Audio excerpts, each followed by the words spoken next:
என்னுடைய மேக்கப் பொறுத்த வரைக்கும் நான் என்ன சொல்லுவேன்னா, இவ்ளோ ப்ரொசீஜர் பண்ணிட்டு கடைசியா அடிக்கிற அந்த ஸ்ப்ரேல தான் என்னுடைய மேக்கப் வந்து லாங் லாஸ்டிங்கா இருக்குன்னு கிளைம் பண்ற பர்சன் நான் கிடையாது. இவ்ளோ ப்ரொசீஜர் நான் பண்ணியிருக்கேன்ல, அதுதான் என்னுடைய மேக்கப்பை லாங் லாஸ்டிங்கா நிக்க வைக்குது. கடைசி ஏதோ ஒண்ணு பண்ணிட்டு கடைசியா ஸ்ப்ரே பண்ணிட்டேன், மேக்கப் வந்து லாங் லாஸ்டிங்கா இருந்துச்சுன்னு சொன்னா கிளைம் பண்ணா அது வொர்க்ஸா?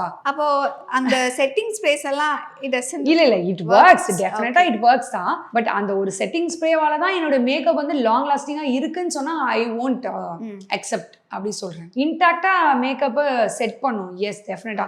பட் ஈவன் வித்தவுட் செட்டிங் ஸ்ப்ரேவுமே மேக்கப் வந்து இன்டாக்டா லாங் லாஸ்டிங்கா இருக்கும். நான் ரெகுலரா பண்றேன், ஸோ அதனால எனக்கு எந்த ப்ராப்ளமும் இருந்தது. And it depends on person to person varies. சில பேர் வந்து நார்மலாவே ஸ்வெட் ஆவாங்க, அவங்களுக்கு நீங்க என்ன பண்ணாலும் ஒன்றும் பண்ணவே முடியாது. ஆக்சுவலா அதுக்கு சில ஹேக்ஸா சொல்றாங்க, ஐஸ் கியூப் போட்டுட்டு அப்புறம் மேக்கப் போட்டா லாங் லாஸ்டிங்கா இருக்கும். பட் ஸ்டில் எல்லாமே கொஞ்சம் டைம் தான். Okay okay. என்ன ஆனாலும் நம்ம ஒரு டைம்க்கு அப்புறம் எதுவுமே ரெஸ்ட்ரிக்ட் பண்ணவே முடியாது.